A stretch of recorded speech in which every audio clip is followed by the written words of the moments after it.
I think when we consider the things that they bring in, we offer opportunities for them to share what it is that they do know. So I know in the morning, every day there would be learners that would share how to say hello in their own languages. And so every morning we would greet the learners in their home languages to kind of create that seamless transition. So really thinking about the classroom as being an extension of the home, right? So we want to be able to offer new learning experiences, but we also want to build off of what they already know. And we know when we're honoring and we're listening to who they are, it gives us pause to really think about what it is that we're bringing into our space. Knowing that my classroom is so diverse, I knew that I had to make sure that they saw themselves. It was almost like a mirror, like they needed to see themselves represented. So I think over the years, I've been able to amass quite a few resources to be able to offer learners. But I think it really took some time, and it forced me to actually research and do that work in order to make sure that I was bringing programming that was sound and programming that spoke to who they were and was authentic to them. As educators, we bring what we value to be important to our classroom environment. And I think that is very important. But sometimes some of the values, some of the perceptions that we hold as educators may not necessarily connect or engage with some of the learners before us. And student engagement is really key. And as a result of that, it is important, going back to what Kenesha said, that we need to be researchers. So we need to figure out how we're really going to engage our learners based on those different social identities. So it is about being very intentional and purposeful in terms of the text that we are using. And we're not just talking about books, but also digital texts and so many different forms of text out there, just to really bring in the experiences of the students in a diversified way. And being reflective.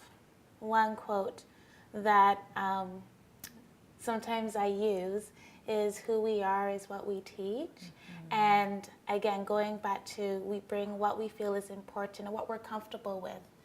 But then we also have to experience some of that discomfort and really try and find out how we're really going to connect with the students in terms of their culture, in terms of those multiple identities, and also getting them to essentially be able to advocate for themselves and to be able to critically think about certain ideologies that are occurring. So it's that reflection piece and really digging deep and just recognizing that you don't hold all the knowledge. So again, drawing on the learners before you and building capacity that way based on your knowledge base as well too. Essentially, the work of culturally relevant responsive pedagogy in the early years, it's really about creating agents of change. It's really about grooming our learners to be able to advocate for themselves, to be able to question and challenge those social inequities that we experience on a day-to-day basis. There are so many things that are happening, in our society today, and we really want to equip our learners with those skills to really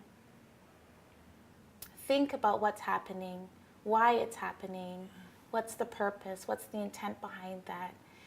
And then as a result, look towards action.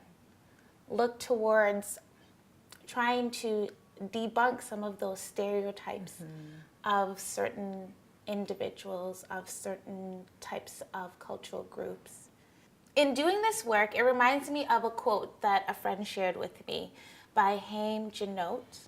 And the quote is all about, as educators, we are the decisive element in terms of creating that safe, inclusive environment for our learners and building that social emotional atmosphere for our learners. Also, in terms of creating an environment where children are going to start to question and they're going to start to become critical thinkers based on the content that we share, based on the content that we don't necessarily share. And so when you are engaging in this work, just recognize that we have those spheres of influence that we can control as an educator, and we do control a lot as an educator. So know that we have that control, then essentially we can definitely bring about change in terms of building capacity in our learners to also take those skills and be able to utilize it in terms of society. I think you need to be courageous. I think you need to make your mark. And in making your mark, you're going to make some mistakes, you're going to fumble. But knowing that, the first seed that you cast is going to have a ripple effect. And it's going to really impact the learners in front of you, and it's going to create change. Creating a culture of change isn't easy. It's something that sometimes forces us to really look within ourselves and really understand who we are and what values we're imparting to others. And in doing so, I think we need to be mindful.